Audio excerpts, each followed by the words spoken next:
Біздерде бүгін термостат. Термостат. Теплый полға, яғни жылыту полға, теплый полға арналған. Мысалы 5 градустан плюс 40 градусқа дейін арналған. Теплый полға қойса болады, және де басқандай бөлмені жылытатын нагревательдер бар, обогревательдер, соларға қойса да болады қолдануға. Сіздерге схемасы жайлы айтып өтейін. Мысалы осындай термостаттың өзі внутренний немнеге подразительник қойылған. Мынау біздің температурный датчигіміз 2 метрдай. Одан кейін схемасы жүреді. Енді схемасы ағылшынша. Түсінетін өздеріңіз болса, оқысаңыздар болады. Бұл жерде бәрі айтылған, қалай қосылады деп. Және де установочный 1-2 несі бар, шуруптары бар, винттары. Енді сіздерге қосып көрсетейін, бұл қалай жұмыс жасайтыны.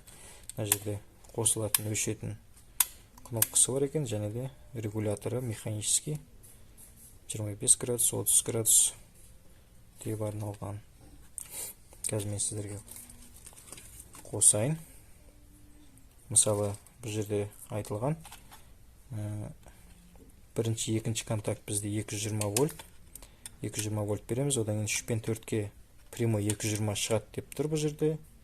N0 мен фаза 1-ге шығады дейді. Және де датчигіміз 6 мен 7-ге қосылады.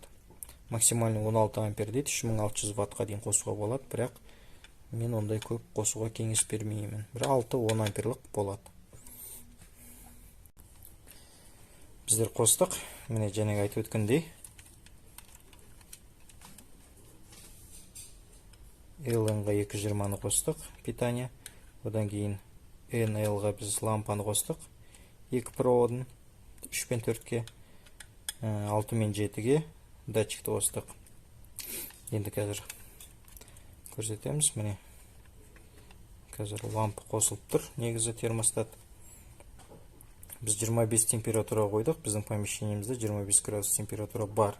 Содан кейін бізде нагревательіміз жанбай тұр. Қазір мысалы оны көбейтейік. 30-ға дейін апарайық. Мінекейіңіз. 27-28 примерно. Яғни 28-ге жеткен соң біздің термостатымыз өшеді. Біз датчик бүйтіп қолмен жылытып көрейік. Мінекейіңіздер. Я болмаса одан да көбірек температура керек болса, міне көбейте бересіздер. Максимально 40-қа дейін. И минимально 10 градус, 5 градус деп айтылды. Мінекейіңіз. Осылай жұмыс жасайды екен бұл термостат. 30-ға қойды, 30-дан береді, өзі автоматически өшеді. Немесе мүлдем өшіріп тастасаңыздар болады.